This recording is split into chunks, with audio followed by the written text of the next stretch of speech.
Welcome, everyone, to Beyond Surviving, the safe space for survivors of childhood sexual abuse to receive support, resources, and share their stories. Beyond Surviving is about freedom, healing, connection, and even laughter and fun. Most importantly, it's about letting go of the pain of abuse and finally moving on. I'm Rachel Grant, and for those of you who don't yet know me, I've been a sexual abuse recovery coach since 2007 and am the author of Beyond Surviving, the Final Stage of Recovery from Sexual Abuse. Now, today I'm very excited to have with us again Anthony Mossburg, who is going to be sharing with us about some of the ups and downs that he's had in his life, both personally and professionally, and how he's moved forward despite the difficulties while focusing on his future. And one thing that we're really going to be paying attention to and talking about today is anger and kind of how we find anger and free anger and deal with anger and express anger and even because Anthony is an amazing singer-songwriter, we're going to talk about how creativity and music can help us process those sorts of feelings, especially anger. So you're going to be in for a real treat today because not only is Anthony here to talk with us, we're also going to be listening to some of his music and getting a little bit of insight into his creativity. To tell you a little more about Anthony, he has awards in 3 genres. He has 4 original CDs, 1 cover CD, and 4 original singles to his credit. His music is powerful, passionate, and purposeful. What Anthony shares through his songs is interpreted different ways by his fans, of course, but one thing they are certain to find in his work is a depth that is rare in most music today. So, Anthony, I'm so excited to have you here with us today and to get to have this conversation and explore this topic with you. So, how have you been doing? How have things been going? Yeah, I'm doing really well. Thanks for letting me be on here again. And I just appreciate you taking the time. And I've been doing well, staying busy, traveling, writing, recording, all that fun stuff. How are you? Yeah, life is good. We're celebrating another year of the podcast, right? I think this Awesome. is the end of our 4th year of the Beyond Surviving podcast, and Yeah, I'm coming up to congratulations. my 12th year as a sexual abuse recovery coach. So life is happening, man. That's You all good know, stuff. All it's good. Yeah. trekking along. Absolutely. So I want to start off today by asking you to just tell us a little bit about some of the occasions, both personally and professionally, that you've had to deal with your own anger. This is kind of our theme for the day, and what we're really going to be unpacking is anger and our own journeys with that. And what are some of the things that you've learned along the way as far as how to be with anger in some healthy ways? Right. I've everyone deals with anger, but I've dealt with it through I use songwriting a lot. I think that's why people are able to connect to some of my music better is because I try to be very honest and transparent with I use songwriting as of almost a vent for me, a release if I'm dealing with something. So personally, I've had issues that I've gone on to write songs about. My relationship with my dad has been interesting to say the least, and so I try not to get too personal to where it's calling someone out in songs and things like that. Mm, But I also try to be as honest as possible, and which can be a fine line because I don't want to put anyone else's business out without their permission or anything like that. But at the same point, I have to be honest. If I'm going to write songs and be honest about where I am and who I am, then um, I have to be honest in my songwriting as well. Otherwise, I feel like I'm not doing my part as a songwriter. And so, yeah, that's been my main way of dealing with it is just sitting mm. down, writing, and being very honest about the situation, being very honest about how I feel, and not holding back, just letting it out and saying what I need to say has been a very um, big way for me to deal with it. Absolutely. Can you say a little bit for us about what it was like before you discovered that and discovered how to release that anger? What was life like for you, and what kind of role did anger play in your day to day? How did that show up for you? Yeah, I would probably consider it as being very frustrating because you have all these emotions and these feelings, and you don't really know what to do with them or how to handle them. And I was when I was really going through a lot of this stuff, I was probably 17, 18, 19. And that was when I started writing songs as well. Mm. And I didn't really know how to do it. I played football for a long time, and I would kind of use that as a release because you could take out aggression on stuff, and you felt better afterwards. But once football was done, I didn't have that anymore. And so I found myself getting very frustrated at times, sometimes overly frustrated for little tiny things. I remember one time I just got out of high school. I was working in the summer for my mom's work, and we were both walking out of the house at the same time. And I had this box of donuts that I was going to eat on the way to work, Mm. and I dropped the box of donuts, and I went off. Like that was the thing that just pushed me over the limit. Yeah. And my mom was just standing there staring at me like, "What are you doing?" I'm kicking the box. I'm Oh, screaming, I'm man. yelling, I'm punching my Right. car. She's like, "It's just donuts. It's fine." But in my head, it wasn't just donuts. To me, it was Yeah. a buildup of all these things that I had no way of getting out. Right. And so once that final thing happened, I had to get it all out. And so that's not a healthy way to deal with things. And so it took a little while before I found something that I connected with that Mm. allowed me to say what I wanted to say and express things the way I wanted to express it, without freaking out on a box of donuts. Right on. Thank you for sharing that Yeah. story. I Yeah. have many of them myself that Yes. are along Yes. that same lines. And I think it's really, it's a place where we can find a lot of compassion for ourselves. Right. We grow up in environments where maybe anger wasn't allowed to be expressed, or our anger anyway. Sometimes Right. we grow up in environments that are very angry, but it's, everybody else gets to be angry but us. Right. That's a common experience for survivors, or it's just not safe to express that anger, or we're not taught how to be with those kinds of feelings. Then we're stuffing it, right? We're holding it Right. back, we're holding it back. So then, yeah, those moments that might seem very little can actually be a huge trigger and just really, like, set us off. And it's not the donut, of course, but it's Right. just all of Right. these things where we don't feel like we have any place to express. And one of the things that I talk with my clients a lot about when it comes to anger is how, for me, I think of it as all of the things that go unsaid or unexpressed. Hmm. And so then at these little inopportune moments, or in these kind of what we would think of as maybe wild or strange or disproportionate ways, we express that anger somehow. Right. And so tell us a little bit about the song we're going to listen to here, Tornado, which, Hmm. man, that is certainly how I have felt in my life, at like being a tornado and almost like Right. tearing things up around me because of my anger. And so talk with us a little bit about that song and how that helped you work through some of those feelings. Yeah, I wrote the song. It's been a few years ago now, but so I wrote it referencing my relationship with my dad, who I didn't meet him till I was 17, and then met him, and it was really cool at first to see someone who you look like, and you have a lot of the same characteristics, but yet you've never met before. That Yeah. was a really fascinating thing for me when I was 17, and then as I got older, I started to see. I saw at first I just saw the good, and then once I started getting older, I started to see a lot of the negative things that I had. He also has as well, and so I kind of always look at it as I really want to one day see a tornado in real life. This is just something I've always thought, like, but from a safe distance where it doesn't Uh-huh. hurt, Well, as hurt an anybody. Oklahoma girl, we'll have Well, to yeah, talk about that. exactly. Yeah, I've never seen one, and Right. I think they're a beautiful thing Mhm. when they're not destroying lives. Mhm. And so I kind of started to view um, my relationship with my dad that same way, as like, Ah, it's yeah. really cool to see you, but I also understand how much damage this does to me when we hang out and then we don't talk for 6 months, or Right. it's just I get my hopes up and then it just gets repeatedly let down for me.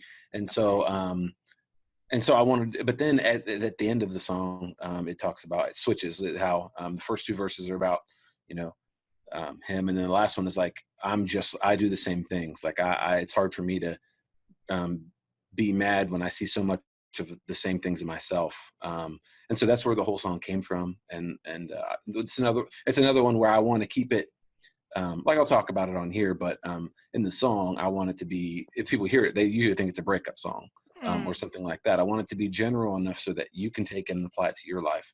And it's not yeah. so specific that it alienates people. Got it. Awesome. Let's listen to Tornado. Awesome.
Wow, beautiful, Anthony. This is one Thank of the you. songs that I listen to on repeat. I, I really love it. I love yeah, the I vibe of appreciate it, that.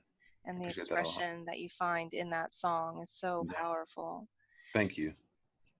So let's talk a little bit about how you've come to know your own truth and become more comfortable in who you are, as well as with the music you write. You know, when we find an outlet for expressing ourselves, I think what I've noticed in my own journey is that there's at first this real excitement around that, like, okay, finally, like I have some relief.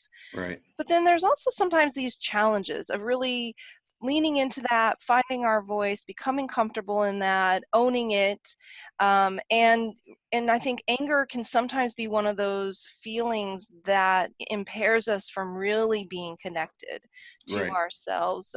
So, you know, what's your experience been like with that? I've had to deal with it both personally and professionally, because growing up, I kind of tended to, well, especially once I got into like my late teen years, I really wanted to just like fit in with people, and so I would do whatever I needed to do to be like other people and try to. And for me personally, I could only do that for so long before I just got wore out and like this is not me. This is not what I want to do. And same thing musically.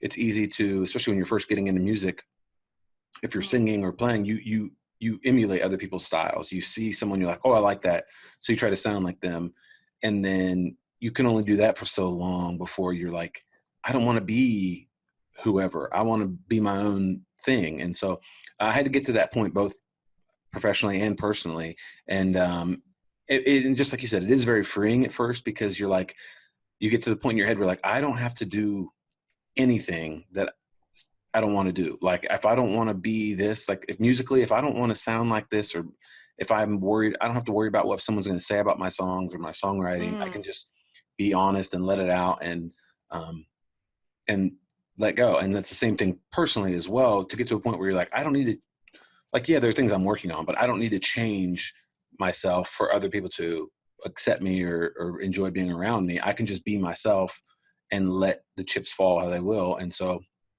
um, yeah, I try to do that. That's still a process. Like I'm not going to say that I've Process got that figured journey. out. Right. But yeah, it's one of the most freeing things. But it also can come with challenge, especially musically, because if you don't fit into a certain genre, um, people have a hard time understanding what you're doing because they're like, oh, well, what genre are you?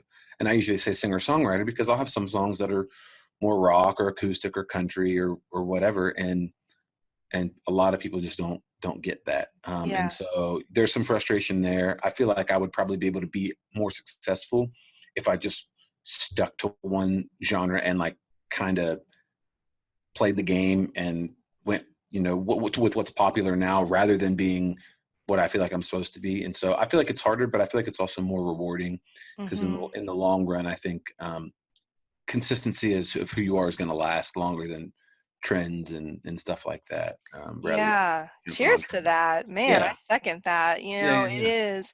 And, as you're talking, I hear so many parallels with just the survivor's journey of discovering oneself, yeah. coming into a place of being almost like adamant, like, this is who I am, and Right, come what may, I'm going to show up as that. And it can be really scary to take that kind of stand, right, right? Because there right, are certain losses that can come along when we show up authentically and right, we have that alignment, because people do like to box us, right? They want to right. have a very perfect label that Hmm. puts you here, and now we understand everything about you, right? Right, exactly. That's not really how we are as humans No, or as artists, or any of that. And right, so when we step a little bit outside of that, there are some risks, but a lot of payoffs and rewards. absolutely. Yeah. And so tell us a little bit about the song Crazy, how that came about and how that relates to you really discovering yourself and taking a stand for being who you're going to be. Yeah, I wrote that one. I was kind of transitioning from, so my first two albums I did were in like the contemporary Christian market, very Mhm. much in the CCM world, and then I wanted to kind of get out of that because I found myself starting to write songs, but I'm like, oh, I can't release that in this genre, or I can't say that in this genre, or I can't use this word in this genre. And I didn't like that at all. I Right. wanted to be able to have complete freedom in what I said and wrote and felt and wanted to express. So I just wanted to go into the singer songwriter realm because I could do whatever at that point.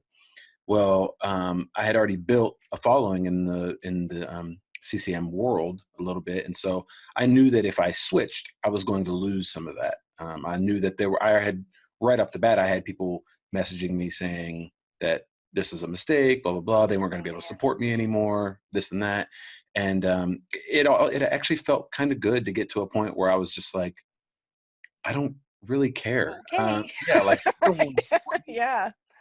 that's Yeah. fine. Like, take, that's totally fine. So, but so I wrote the song in the middle of all that. And most of it's kind of a conversation of like, there are a lot of people that want you to be something, whether almost everyone you meet is trying to figure out figure you out, and so they're going to put you Mhm. into what they know. And so to get to I was trying to get to the point where I was like, I don't really care what you want me to be, or think I should be, or think I should say or shouldn't say, or if I should have tattoos or not have tattoos, if I should dress a certain way. And I'm tired of Yeah. caring about that. And if you think that I'm crazy because of all that, I'm absolutely okay with that label, Mm. and I'll move forward. Yes, Yeah. cheers to that too. Yeah. I Yeah. love that. Yeah. Awesome. Okay, we're going to take a listen to your song Crazy. Awesome.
You know what I love about this song, Anthony, is that I think this is a moment where anger is of service. You know, a lot of times people think that anger is just a negative, bad emotion. It's a dark emotion, dark energy, and therefore it needs to be kind of pushed away and shoved aside. But what I love about the story that you shared with us, and then it led into the creation of this particular song, is that this was a moment where you got pissed off. You got pissed Right. off and angry about how things were, and said, you know what, I'm taking a different direction, and to hell with whatever happens. I'm just going to Right. go, and that anger actually became this energy that drove you and became Right. really empowering. Absolutely. Yeah, I've been trying over the last few years to. I've learned. I'm usually too nice in general, and so I'm trying to not be more angry, but like when I feel anger, I'm trying to capture that more, like especially in Mhm. songwriting or whatever. Let that be a form. I need to express that more sometimes. And so I've over the last couple of years learned that it's okay to write an angry song or not just take the easy, not just avoid it because there's some sort of anger or feelings make it hurt in there. It's okay to release that. Yeah, I think that's so powerful because, life is messy. Right. Life isn't always just sunshine. And Right. it is that. It has all those beautiful elements, but it's the yin and the yang. And Right. so when we give ourselves equal access and don't make ourselves bad or wrong for feeling those feelings, then we actually, I think, have more freedom and more Right. connection in our lives, Yeah. actually. I Yeah. agree. I agree. Wow. So that was a big risk that you took and a big stand that you took. Right. And this is your dream. This is your passion. This is Mhm. everything you want to do. This is how you want to spend your days. And we all have those. We have those Right. things that we're pursuing and going after. And I think in any pursuit of any dream, there are frustrations, there are obstacles that we bump up against. And in the music industry, it is packed full Yes. Oh, those yeah. sorts of obstacles. Mhm. And so, what are you noticing are some of the struggles or the things that, you're feeling the most frustrated by these days, in pursuit of this dream in the industry that you're in? Yeah. There's a lot. I would say the number one frustration for me in music industry is that there's with social media and the internet, it makes it very easy for anyone can put out a song. Anyone can, which is a great thing. Like if a lot of people have stuff to say, and but at the same point, it also clutters everything. So there's now anyone who has a computer can basically make a song, put it online, and Hmm. which can be great. But what is starting to happen is that a lot of people who you can create something online that isn't actually authentic just to get views. So now it's Hmm. getting to a point where you don't actually have to be talented.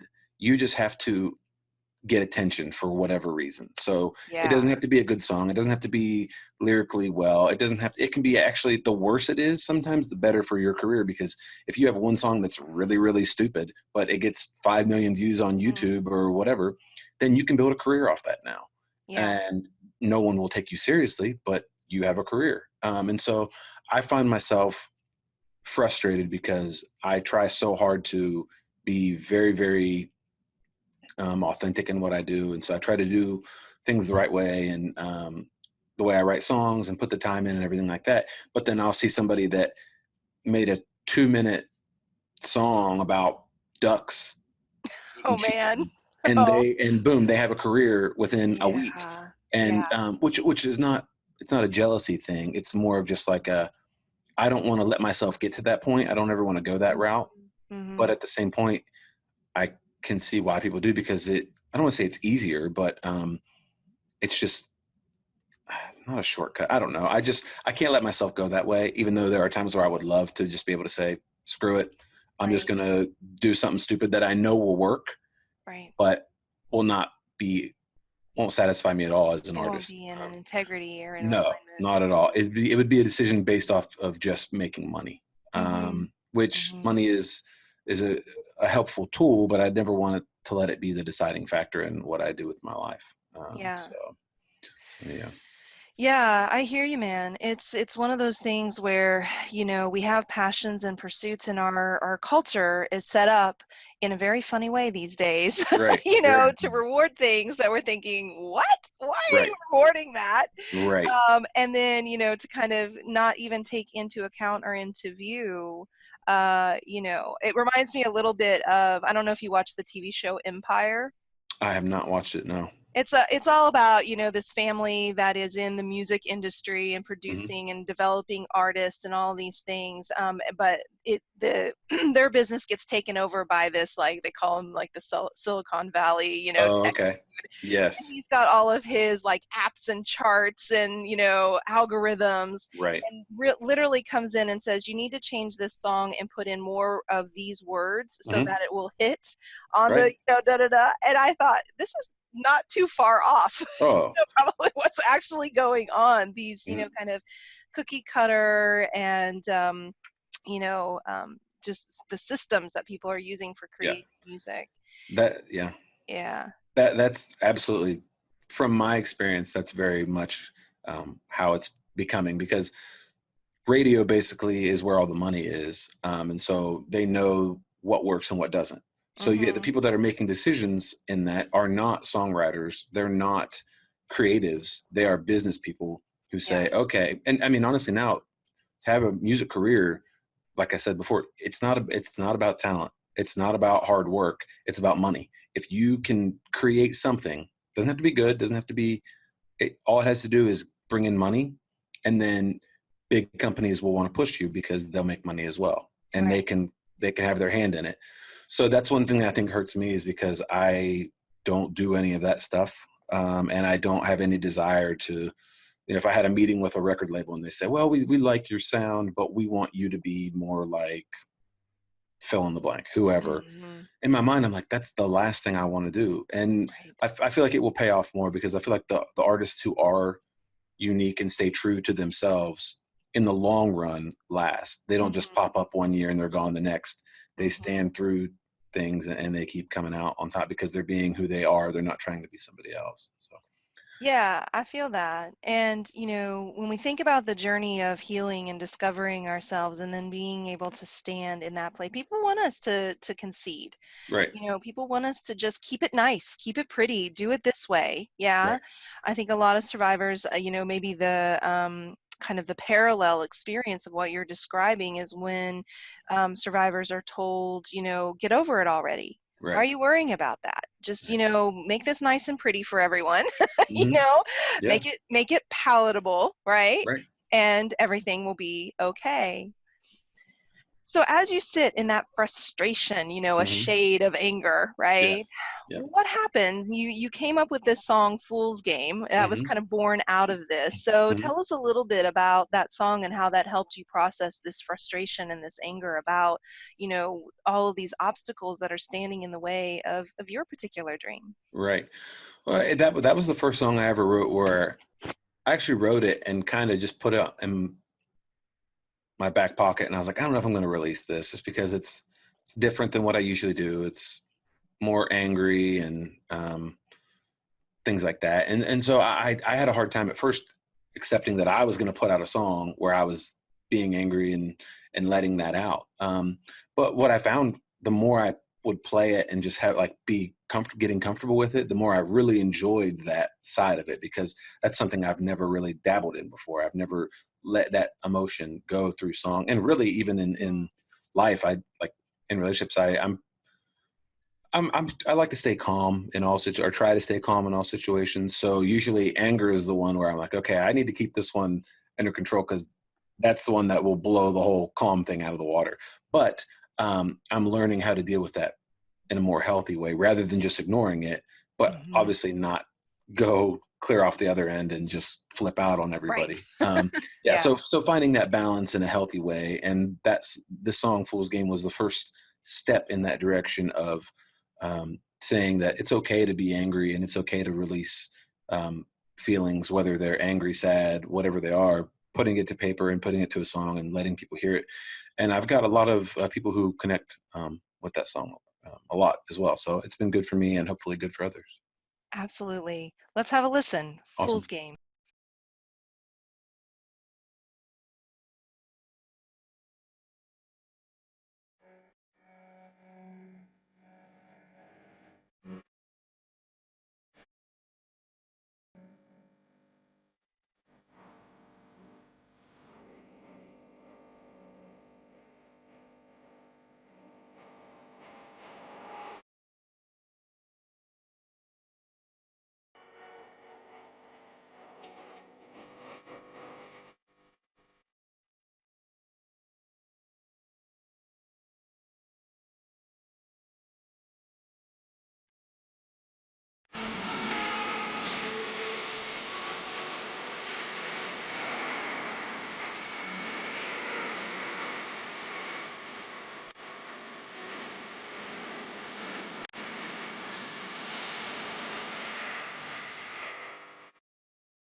What I really appreciate about this, where we're kind of heading in our conversation, is looking at the obstacles that stop us from expressing anger. And I'd love you to say a little bit more because at the end of the day, this song "Fool's Game" is powerful, right?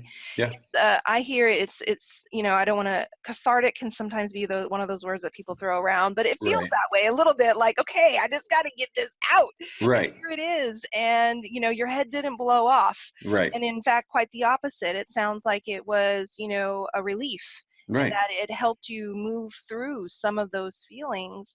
But we sometimes have all sorts of beliefs about what's going to happen if we express anger, Right. and we want to shield it and hide it. Like you were saying before the song, oh, I need to be the nice guy, right? Or I need to be the calm guy. hmm What do you recall about, what goes on for you or has stopped you in the past from expressing anger? What have been some of those fears or beliefs about it? I think the biggest one for me is that I'm always afraid that if I let anger out, I guess maybe too quickly, I'm going to say something or do something that I'm going to regret, or say something that I can't get back, or something that isn't true. And so I like to take my time. Like, okay, yes, I'm angry, but saying the way my mind works is that if I'm mad at if something makes me angry, I want to make whatever that was hurt more than I'm hurt now, because if I'm hurt, I have to retaliate and make it worse for you, which isn't the way to do it. Mm, So I need to just sit for a little bit and think, okay. And it used to be I would just sit, hold it all in until I got over it, and then I move on. mm, Now it's more of, okay, I'm going to sit, think about this, process this in a real way, not just take okay, my feelings are hurt, that happens. I need to get that out of the way and think about, okay, what really happened? What's a healthy response to this? Because ignoring it is not good, but flipping out and going crazy on people is not good either. So finding that balance of saying, but not being afraid to say if something's bothering me, and mhm, not being afraid to write a song about someone who's bothering me. I didn't put any names in the song. I didn't do anything like that. I just got what I need to get out, and once I was done with that song, I felt great. And right? now honestly, I sometimes I'll if I'm writing a song, I'll think about old stuff that has happened that I never really dealt with. I'm like, Mhm, okay, maybe I'll get in that mindset for a little bit and see if I can't have a song come out of that and help me maybe get through it a little bit, because I'm sure it's in there. Um, mm, I just pushed it down a lot. right. So yeah, I think that would be the big one for me. Thanks, Anthony. Yeah, Yeah, absolutely. what I really love about what you just shared there is it's almost like this self-trust. Like there's a new level of self-trust that you've gained by allowing yourself to express something that you have otherwise been avoidant around or fearful of. Right. And on the other side of actually expressing it, there's this sense of like, wow, I can actually trust myself with this kind of feeling. Right. And I don't have to like kick the donuts to hell, or I don't have Right. to Right. like, tear things up. And Yeah. in order to express that, I can, and it's not going to have, it doesn't have to go there. Right. And I think you're right. For a lot of survivors and just any of us working with anger, there's this feeling that it's so explosive or it's a dangerous feeling, so we don't trust ourselves in that Right. feeling and trust that we can cope and manage that and that we won't cause harm to others. And so, as we find healthy ways to really actually be with that anger and express that anger and see ourselves doing it in healthy Right. ways and ways that actually serve us, then a lot of that fear and repression can go away and we can have better access to that. Absolutely. Yeah, I agree 100%. That's another thing that I've learned, musically and just personally, is to kind of trust myself more.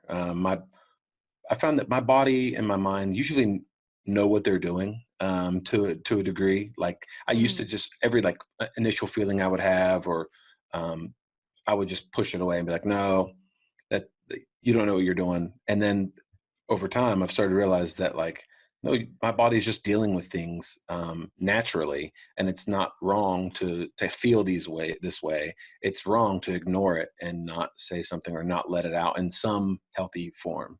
So yeah, that's something I've learned. wow. Did you all hear that? I hope you all heard that. That was like a preach moment. Preach, Anthony. So important. So important. If you didn't hear it, rewind the podcast, listen to it again. So good. Now, I know you're just a creative soul, and so you have music, Mhm. coming forward all of the time, and you Yeah. have a new single, Hmm. About Damn Time. Yes. And I'm super excited about this new song for you. Yes. Tell us a little bit about that, how that came into being, and what it means to you. Yeah, it's another kind of it's one of the more creative songs for me. It's not something that I necessarily I like to write a lot of songs out of personal experience. This one was more taking personal experience but painting it in different pictures to where it's more of a story rather than just something that actually happened to me. So I wanted to take experiences that people deal with that at the time seem like they're not good things. For example, the two in the song is that a girlfriend leaves, and and then the second one is getting fired from your job. And so both, this is a whole nother topic, but a lot of people view breakups as like really negative things. But in my view, they're actually good things. It's two people that weren't good together, and so it's ending. That's a good thing. Right. And then same thing with a job. Okay, yes, financially it's going to be hard for a little while, but probably I bet very highly that before too long you're going to be better off at a better job doing something that you're happier with. And same thing with the relationship. You'll probably be with someone who you're not excited to get out of the relationship with down the road, or she's not excited to get out of it. And so um, but at the same point, I did it in a little bit of an angry way of saying, okay, these bad things happen. Well, it's about damn time. I'm ready. If they wouldn't have done this, I might have never gotten up and done it myself. So this is the little kick that I needed to move forward. And so yeah, that's where the song came out of. I've had so many of those moments, and it's Yeah. tough when we're in the pain of an experience sometimes to recognize that, but that's what I love about this song is it helps us see that even when we're in the midst of something painful. Yeah. I think back to the 10 years that I spent in a relationship, 3 years of that married. And that was one of those relationships where we shouldn't have been together past the Yeah. first month. And here Right. we are Right. 10 years later. Right. And when he asked me, he didn't really ask me, when he said, I want a divorce, and, Hmm. that's that. I remember clinging to that relationship, Right. Anthony. It was like I was fighting for it, Right. which now when I look back on it is like cuckoo crazy. Yeah. But in the moment, there were so many fears and so many insecurities, and I don't know what's going to happen. And, better the devil you know than the devil you don't, and all of Right. these things. Um, and feeling so wounded and hurt, and how is my life ever going to be okay? But now I'm like, whoo, thank Right. goodness. Right. Yeah. And I certainly think that the work that I do today would not exist if I were still in that relationship, because it Right. was really right after that relationship when I was sitting in my new apartment with nothing, Yeah. and that I had a real like, oh shit moment, Right. you Right. know? And it was that moment where I said, okay, I've got to do something different. Yeah. And so I love this song. I just love it, love it, love it, love it. And Thank I you. know you all listening are going to love it too. So let's check it out. About Damn Time.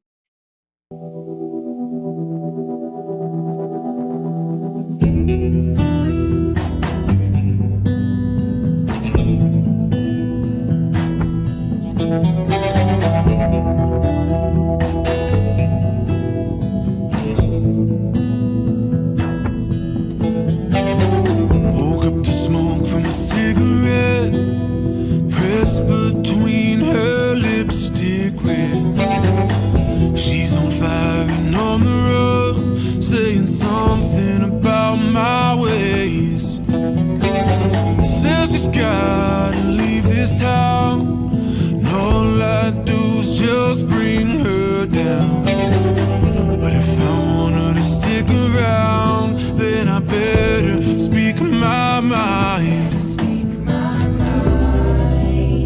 I guess I crossed the line. Well, it's about damn time. I've been waiting on this day for you to pack your bags and leave. It's about damn time. No more listening to you, babe. I ain't got no more line. It's about damn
awesome. Oh my gosh.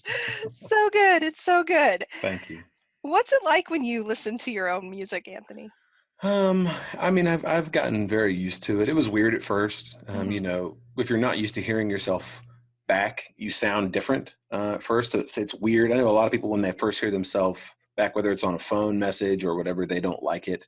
And at first, I didn't like it, but now I've just gotten so used to it that I can hear things in my voice that I either like or don't like, and things like that. But for the most part, um, it's kind of not, I wouldn't say I'm numb to it, but I'm just very comfortable with it now. With And it. Okay. yeah, it's nothing. It's not It's weird to me cool.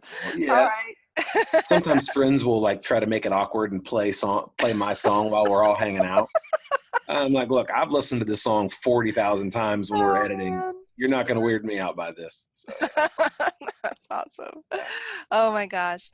Anthony, it's been so nice to have you here today. And thank you so much for sharing, your story with us, your journey with us, your music, which really I think of at the end of the day is your heart and your yeah. spirit and your soul with us. Tell us a little bit about what's coming up next. What can people expect from you in 2019? Yeah. I just well, first of all, thank you for letting me be on here again, and I've enjoyed this a lot. I just recorded a live album. I basically invited 50 people to come to a studio in Ohio and sit in the room with me in the studio while I recorded 10 songs acoustically.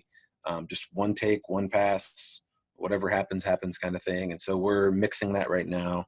We'll get it Nice. mastered. And so that should be out in December, or I mean, I'm sorry, January, maybe February. Okay. Um, and then I'm also making plans as well to do another single as well, hopefully in the first half of next year. And I'm hoping that this one has a music video with it, which I have not really done yet. So I'm hoping for that as well. Ooh, Yeah, yes. yeah. So fun stuff that it's always good to have stuff to look forward to. So yeah, Yeah, that's it's super exciting. yeah, So listen, folks, follow Anthony. Go and find him on Facebook, Twitter, Instagram, Snapchat, everywhere. You can find him everywhere, all that stuff. iTunes. You can email Anthony at anthonymossberg.music@gmail.com. I'll have that in the show notes, and you can also visit his website, anthonymossberg.com. Now, of course, you can find his music on YouTube, but please, once you've listened to a song for free on YouTube and you're like, I love this song, this is great, go buy it. Please support Anthony as an artist. I think you're so right that we have such a gift these days that music is so accessible on Right. platforms like, Spotify and Hmm. Pandora and all of these, YouTube. But at the end of the day, we've got to support our artists. And the Right. only way they get that support is if we go and we click buy. Yep. So do that. iTunes or Amazon. Anything else you want to say about how people can support you as an artist and find your music? I don't think so. Just if you enjoy it, which you don't have to. I know it's not for everybody, but if you do, tell somebody about it and let them in on it as well. Okay. And now the other thing that I know that you do is actually this combination of music and speaking. So Yeah, can you talk a little bit about that? So if anyone in our audience does events or promotes events right. and would like to have you there, what does that look like, and how can they reach out to you about that? Yeah, I mean, I kind of try to cater what I do to the event. So if I've done things for, there's a song I wrote called "You Don't Owe Me Anything" about my grandmother passing away from Alzheimer's. So I've spoke at things like that. I have different songs that have different themes. I wrote one for human trafficking. Can anyone hear me now? And then, so I'll use those songs, and then I'll speak about my experience with that issue, whether it's intense or just a brief interaction with it. But so yeah, I just try to use my music Mhm. to help the event, or if it's a speaking thing, I'll share my story of what I've dealt with as well, and kind of connect it to music. I think it helps the song come to life more when you know all the little details about what went behind it. Yeah, most So definitely. yeah, Wow, yeah, beautiful. So, yeah, if you're listening and you have events or you know someone who's having an event and adding in some music along with, some storytelling would be of a benefit to make that event come alive even yeah, more, go to Anthony's website yep, and go to the bookings page and he can have a conversation with you and see what you all can create. absolutely. Anthony, thanks once again for being my guest today. So appreciate Anytime. it. Yeah. Thanks for having me, and I hope to talk to you again soon. Oh, for sure, for sure. And for all of you listening, thanks so much for joining and tuning in today. And don't forget to visit rachelgrantcoaching.com to learn more about sexual abuse recovery coaching and explore all the resources that are available on the site. Please be sure to support and subscribe to the podcast and come back next time because we have so much more to share. Until then, you take good care of you. Bye now.